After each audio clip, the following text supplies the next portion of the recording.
Hindi naman po ganun na, biruin ninyo. Ang mga tinatrabaho namin, based to sa case operational plan, biglang ilalagay kami doon sa barangay Pinyahan at paghuhulihin lang kami ng piso-piso. Pag nahulin mo yung pusher, wala kang karapatan i-follow up ito. Kayo, Your Honor, galing kayo sa law enforcement. Pag nakahuli ka, pataas hubad, di ba? Pataas hubad, di ba yung trabaho natin? Eto, pag nahuli mo, tuldo ka na dyan. Wala ka ng karapatang i-follow up yan. Ganun po yung nangyari sa amin doon. Meron kang sinabi dito that yung pinatawag ka ni General Felizardo Serapio ng Liceo sa Malacanang. Nakalagay doon sa invitation, the Honorable Executive Secretary Paquito N. Ochoa Jr. has instructed this office to discuss with you the allegations you have publicly aired against the PDEA and its leadership. So ito na yung sinasabi mo ngayon. Ito po yung letter mismo ng Malacanang sa akin. But before we continue, I would like to acknowledge the presence of Senator Mark Villar. Thank you, Your Honor, for joining us. So, sabi mo pa, pinagalitan ka doon sa meeting na yun. Yes, Your Honor. Hindi totoong mga drug lord ang nahuli nyo. Yes, Your Honor. Yun po, minaliit po talaga. But hindi ka pinagalitan dahil dito sa operations. Lahat po itong particular case. Lahat po yan, kasama po yan sa mga nabanggit ko po, Your Honor. Kaya Kasama kasama yun. Yun nga po ang pinagtataka ko. Noon, wala po akong meron po may pressure sa akin eh. Hanggang sa nitong huli na-realize ko na kung sino yung nasa likod, kung bakit ako tingnan nyo, Your Honor, wala na ako sa PDEA. Kinasuhan pa ako eh. Talagang, meron talagang dumidiin sa akin, Your Honor. Ito lang, November 30, March, sinarban ako ng 2 warrant. Hindi ko nga alam na may kaso ako eh. Naandyan yung complainant, Your Honor, nandito sa harap ninyo, si Atty. Del Valle. Pinailan ako ng violation ng Section 91 and 92. Kahit wala siyang personal knowledge doon sa commission ng offense, tumayo sa complainant. Bakit? Anong sabi niya sa akin? Sorry, napag-utusan lang ako ni Gerald Cacdac. Sino ba si Gerald Cacdac? Ito ay tao. Siya ang nilagay ni Secretary Ochoa doon sa PDEA after ni Gerald Gutierrez. Nga noon po, Your Honor, hindi ko po iniisip kung sino-sino ito mga nasa likod na ito. Kung sino pumipintaw sa akin. Ngayon, naisip ko na lamang, Your Honor. Okay. Let's focus on this particular issue muna. Huwag tayo pumunta sa iba. So, kinumpirma mo ba na talagang galing kay former AS Ochoa ang order na ipatigil ang operasyon? Yes, Your Honor. Kasi, yun po ang sabi sa akin ni Asek Gatapan. Wala naman po akong ibang paniniwala, kundi siya mismo na Deputy Director General for Operations ng PDEA noong mga panahon na yon. Kasi siya po yung Assistant Secretary. Kung hindi pa po ako maniniwala sa kanya, kanino pa po ako maniniwala? Mr. Chair, Thank if you. I may, Go ahead, Senator Jinggoy. who were present in that particular meeting? Ako, tsaka siya. Dalawa lang kayo? Ganun naman po mag-usap dun eh. Nung pinatawag ka sa Malacanang, dalawa lang kayo? Ay, sa Malacanang, Your Honor? Sa Malacanang po, ako, at saka itong si Director Police Director Serapio, at saka yung meron pang doon eh. Meron pa ibang tao, Your Honor. You briefed them that day? Sir, Your Honor? Did you brief them that day? Yes, Your Honor. Ito po yung hindi ko na lang po kung 29 o 30 ako nagpunta, Your Honor. So after the so-called briefing, what happened? Ayun po, at after the briefing, yung nga po, binaliwala nila yung mga sinasabi ko. Sa kabila ng meron naman akong mga ipinakikita na pruweba patungkol ko sa mga tinatanong nila, pero sa kabila nun, wala na silang, sa akin, hindi sila interesado sa mga sinasabi ko, Your Honor. Okay, let me invite your attention, if I may, with the permission of Senator Bongo and Senator Robin Hood Padilla, and of course the Chair. Let me invite you to who you are. Yes, Your Honor. You were admitted in the PNP when? 1993, Your Honor. Exact date.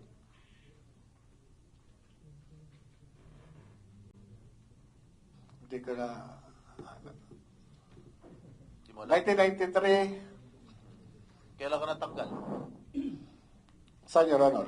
Ha? Saan po, Your Honor? From the service. Sa PIDEA po? PNP. Sa PNP po, yung sinasabi po ni General Lasso, Just answer my question. Kailan ka natanggal? When were you dropped from the rolls of the Philippine National Police? matrap po ako, hindi ko na po matandaan, Your Honor, wala po sa akin yung dokumento ngayon. Unless, Your Honor, Ilan taon ka nandito po nagservisyo yun. sa police? More or less 16 or 17, Your Honor. 17 years? According to the information that I have received, you were dropped from the PNP on April 25, 1994. Meron pang ano yan, Your Honor, na restored yan, Your Honor. You were admitted, you said you told us 1993. Correct? Admitted to the PNP. Yes, Your Honor. Yes, Your Honor. You were dropped from the PNP role on 1994, same month. Na-restore. What? Hindi po ako, hindi po ako familiar doon sa date. Kung itatanungin niyo po sa akin yung exact date, wala po sa akin yung eksaktong dokumento, Your Honor. Hindi mo alam kung kailan ka natanggal sa serbisyo? Your Honor, yung ganyang, hindi kailangan ko sa dokumento. Your Honor, Alam ko kung kailan ako nakulong eh. yun po, Your Honor, sa inyo, no? Hindi mo alam kung kailan ka na-drop sa PNP? Totoo po, kasi kung pagbabasihan po natin ang dokumento, Your Honor, Patuturan yan. Your Honor, ang pagsagot kahit saan mang pleading, Your Honor, bumabase ako doon sa dokumento, Your Honor. Hindi lahat ng pagkakataon, Your Honor, makakabisado ko yung mga dokumentong matagal nang nakalipas. Kung ano man yung pangyayari ng matagal nang nakalipas, hindi lahat po yun makakabisado ko o maaalala ko. Depende po kung meron po akong reference na document, maaari ko po kayong masagot ng diretso, Your Honor. Alam mo, imposibleng hindi mo alam kung...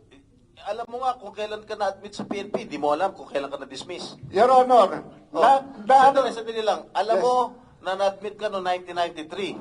Hindi mo alam kung kailan ka na-dismiss sa PNP. Your Honor, The following year na-dismiss ka na. Your Honor, yung sinasabi nyo drop, magkaiba po yung drop doon sa dismissal. Okay. You were dismissed a few months after, 1994 then. Your From the Honor, service. Your Honor, yan pong ng PNP na yan, na-restore po ako sa full duty status. Meron naman po yan dyan na kung i-recall ko, ako ay na-restore sa full duty status. May mga po yan, may mga dokumento na nandiyan, Your Okay. Honor. Tell me the reason why you were dismissed. Dismiss or drop, Your Honor? Graft. Drop, Your Honor. Hindi ko... Give me the reason why you were dismissed from the service. PNP. Nagkasakit po ako doon, yan, Your Honor Yan yung naging basis ko noon. Your Honor, nagkaroon ng misappreciation of facts. Yan po yung naging ko doon sa PNP noon. Kaya nagkaroon ng restoration to full duty status. No, yung dismissal o dropping from roles ay ang kaso mo is awol. Kasi nagkasakit ka? Yes, Your Honor. Yan, na-restore po ako. Na-restore po ako nung panahon na yan. Kaya po ako nakabalik. Your Honor. Okay. You were reinstated 3 years after, December 30, 1997. Am I correct? Yes, Your Honor, dahil nagkaroon ako ng mga, sa PNP rin, Your Honor, ang problema, hindi po sa akin. Dahil nagkaroon ako ng communication sa PNP doon dahil dyan sa, doon sa ginawa nila sa akin. Kaya, na-reconsider yung aking, pleading sa kanila, kaya nagkaroon ng restoration sa full duty status ko, Your Honor. And after which, 10 years after, you were suspended from July 1, 2007 to September 2007. Why were you suspended? Yan po yung sa trabaho nun, Your Honor, nung ano, no, parang, kung di ako nagkakamali, Your Honor, yes, pled. Kung di ako nagkakamali. O ngayon, naalala mo na. Hindi, Your Honor, ako sa akin, Your Honor, nire-recall ko yan eh. Kaya kung sasabihin nyo sa akin, yung mga exact date o ano bang mga ano, hindi ko po talaga, tatanong ko kayo, hindi ko talaga siya ano, pero nire-recall ko siya para at least mai-ano ko sa inyo, Your Honor. Okay, and then, 1 year after, you were dropped again from the PNP role. Why was that so? Yun po yung, hindi ko na po matandaan kung anong nangyari noon, Your Honor, kung ano, no, doon sa sakit o ano man, hindi ko na po matandaan, Your Honor. Pero, Your Honor, yung sinasabi ni General Lasso na nagkaroon ako ng dismissal order, ito po, Your Honor, ito yung, ano, no, nawalan ako ng ano eh, nawalan ako ng ano no ng karapatan no ma-avail yung due process kasi meron tayong twin requirements para sa due process. Ito yung notice and hearing. Wala po akong natanggap na kahit anong hearing o notices na ako ay na-pre-charge o meron summary dismissal proceedings. Wala po akong natanggap. Kaya nga, kung ako man ang PNP, pakitaan ako ng anumang dokumento na nagpapatunay na ako ay nag-file ng anumang pleading para kontrahin yung anumang sinasabi sa akin doon sa pre-charge o anumang summary dismissal proceedings. Wala po eh. Kasi hindi ko po na-avail yung due process na yan. Yung sinasabing ganyan. Dahil nung panahon na yan, nag-re-entry na po ako sa PIDEA ng 2009. Wala po ako natanggap niya. Kaya yung ano na yan, sinasabing order ng PNP na dismissal order, eh hindi po, wala po akong ano dyan, walang due process na akong nabinigay sa akin. Nung hinire ka ng PIDEA, you misrepresented yourself that you misrepresented to PIDEA that you do not have any unbroken service in the PNP from 1993 to 2008. And you did not disclose that you were dropped from the PNP role on April 25, 1994 and August 28, 2008. And you were dismissed from the service on November 7, 1994 and was suspended from July 1, 1997 to September of 2007. Your Honor, doon sa pag-accept sa akin ng recruitment committee ng PIDEA, hindi mapapalusutan si General Juniso Santiago. Kaya nga ang sinasabi ko, inaano ko rin kay General Lasso, ang ibig bang sabihin, mas magaling siya doon sa kanyang upperclassman na si General Juniso Santiago na 4-star General sa Armed Forces of the Philippines? Kasi tinanggap po ako ni General Santiago at yung mga hinihingi po sa akin, nag-comply po ako. Paano po yun? Service record kasama po yun. Hindi po pwede na hindi ako magde-declare ng kahit ano pa man dahil magre-reflect yan sa service record. Pangalawa, yung mga clearances. Kasama po yan doon sa recruitment process. Hindi po ako i-appoint ng Philippine Drug Enforcement Agency kung ang aking mga dokumento ay kamas-kamas. Alam naman po natin na si General Santiago hindi po basta-basta mapapalusutan yan. Sandali lang. Kaya nga hindi mo nga sinabi yung katotohanan. Sinabi po, Your Honor. Na-dismiss ka sa Opo, PNP. dahil nga po, meron akong kaya tinawag po nila ako, nag-comply po ako. Siguro may backer ka. No, Your Honor, hindi po sa backer, wala po akong backer. Nag-comply po ako kung ano man yung requirements, Your Honor. Dahil kung ako ang PIDEA at alam kong meron kang mga kaso sa Philippine National Police, na-drop ka, na-dismiss ka, na-suspindi ka, finailan ka ng kaso, hindi kita kukunin. I'm sure meron kang malakas na backer para papasok ka dyan sa PIDEA. No, Your Honor. At dumaan ako doon sa talagang sa recruitment you process. never disclosed your record sa PIDEA. Hindi mo disclose yan eh. Your Honor, imposible po yun. Dumaan po ako doon sa proseso ng recruitment nila. Kaya nga po ako inappointed. Dahil kung hindi ako nag-comply, hindi po nila ako tatanggapin. Requirements po yun, batas po yun. Hindi po pwede na yung recruitment committee, ibabiolate nila yung procedure. Hindi po pwede. At saka, Senator Jinggoy, karamihan ng mga initial na mga personnel ng PDEA were coming from the PNP. Kaya imposible makapagtago ito ng kanyang identity doon sa mga pulis na nandun sa PDEA kung ito yung mga kaso niya, hindi niya dinidisclose. Your Honor, tama po yun. Kasi nung panahon na yun, kung di po ako nagkakamali, ang hepe o acting director ng Human Resource Management o yung admin ng PDEA ay police.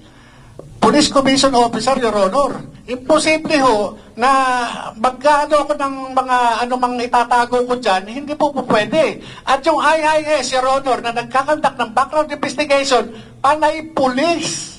Hindi po pwede lulusot po ako. At sigurado ko, kung iskalawag ka na pulis, lalong-lalo na PDEA papasukin mo, mukhang malabo siguro, mukhang siraulo ang PDEA kung tatanggapin ka kung iskalawag ka na pulis. Yung Your Honor, ang sinasabi ko doon kay General Lasso, ibig sabihin, mas magaling ka pa kay General Juniso Santiago sa military parlance, Your Honor, at saka sa police parlance. Ang tawag doon, magano, kupal. Your Honor, si General Santiago, patawarin niyo po ako doon sa words ko, pero yung po yung military parlance at saka police parlance, pagka ang isang opisyal, hindi magan ng tawag diyan. Your Honor, napaka-tinong opisyal ni General Santiago. Ano tawag? Magan, Your Honor. Magang? Magan. Magan or kupal, Your Honor. Totoo ba yan, Mr. Chair? Yes, magan, stricto. Ibig sabihin ng magan, stricto. Kupal, yung wala. Kurap. Kurap na opisyal. Yan yun. Your Honor. Yes. Your Honor. After noong 30 April, Your Honor, may nagpunta sa akin sa bahay. Ito po ay inaayos ako.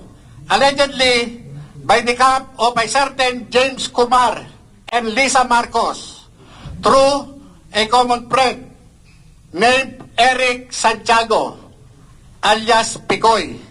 Ang pagkakaalam ko po dito, taga-Napolcom po ito.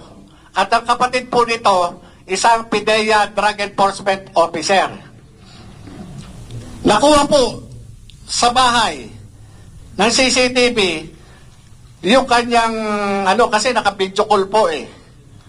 At ako, ayon, di umano, itong si James Kumar, interesado sa akin at naging subject ng kanilang three-way conversation na ako wag nang magsalita. Ngayon, nagkaroon pa ng mga series of communication. Kahit ano ang hilingin ko, wag na akong tumuloy dito sa hearing na ito, ngayong May 7. Kung hindi ka tumuloy, papahuli rin kita. Yes, Your Honor, alam ko naman po. Kita. Kung hindi ka Nagpiro pa nga ako, Your Honor. Ang gusto ko, loto. Walang problema. Yan ang inaantay. Yan ang inaantay ni Lam. Your Honor, kuha po yan. Yung conversation na yan. Sandali, bagong revelation yan. Yes, Your Honor. Nung atreta na after ng hearing natin dito sa Senado, May 1, may nagpunta po sa akin. At yun nga, yung tumawag yung Eric Santiago, video call. Kaya nga, sabi ko, teka muna, hindi ako nag-ano dun sa video call. Yung nga sinasabi, yung certain Kumar, James Kumar, allegedly, yung Bombay, sabi nga, Bombay. Sabi ko, ano kinalaman ng Bombay? Ba't ako kakausapin ng Bombay? Hindi ko po kilala itong James Kumar na to. Kilala ko yan. Ako po. Kilala ko. Opo. Kumusay, are you sure of your statements, ha? Yes, Sir Honor, kahit po patawag natin, yung Eric Santiago na ang pagkakaalam ko, taga-Napolcom. Kumusay, you invite James Kumar and yung isa, Eric Santiago. Opo. Tsaka yung isa pa raw kausap, allegedly, ito po, allegedly si Lisa Marcos, ito po yung Lam. Sandali, puro ka allegedly. Sino ang nakausap Kasi mo? po, yung Eric Santiago po ang nagsasabi. Sinabihan Na interesado. Opo, sinabihan ako na yung po interesado sa akin. Personal kayo nag-usap o cellphone? Yung po kanyang, yung nagpunta po sa akin, naka-video call po sila. Sino yung Naka-video call. nagpunta sa'yo? Si Romy Enriquez po. Romy Enriquez. Kumsik, take note. Pumunta sa'yo. Naka-video call. Yes, Your Honor. Pinadinig niya sa akin. Sinong nagsalita doon sa video call? Yung po si Eric Santiago. Anong Kasi- sabi ni Eric Santiago? Ayun, interesado raw sa akin si James Kumar. Ang gusto pa nga, Your Honor, kausapin ako kung saan ko gusto sa labas. Ang sabi ko naman, hindi, dito na lang sa bahay, dito ako kakausapin. Ngayon, bumalik sa kanya ng usap, itong si Picoyo, si Eric Santiago, at sinabi, teka muna, baka raw purtad ng CCTV yung bahay doon. Mahirap. So, na-cover ng CCTV mo yung pagpasok ni yung nagdala ng cellphone, nakakausapin ka? Yes, Your Honor. Nandun. Andun sa Nakuha po, nandun kami sa dining eh. Sa dining po namin, meron po CCTV doon. Kaya capture po. Ayan, palalim ng palalim ito yung investigasyon na ito. Ang dami ng tao na involved. Yung nga po, yung ang na nagulat din ako dahil after lang nung April 30 na hearing, bakit may ganon? Sabi ko, kung ito, So this happened after the hearing. after First hearing po, natin. May 1, bago po ako interviewin ng, ano bang radio station to?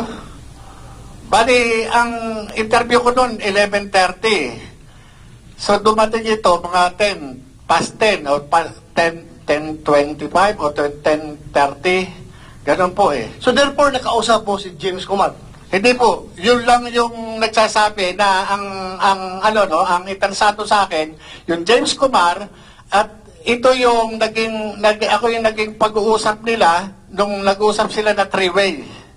Sino yung three-way? Nag-usap ng three-way? James Kumar, tapos yung isa pa na yung parang Lisa na yun po yung So anong pinarating sa'yo? Yung nga po, wag nang magsalita. Para wag na siya magsalita. Kasi ang mangyayari dyan, papatayin yan. Kaya Padre, sabi nga gano'n nung kaibigan ko, hindi natin maano kung anong desisyon niya. Kasi yan, nagulat din. Nagulat siya dun sa nangyari. Lumabas yung yung trabaho na yan eh. Yun yung pero wala akong mapapangako sa'yo. Hindi, sabi pa nga gano'n.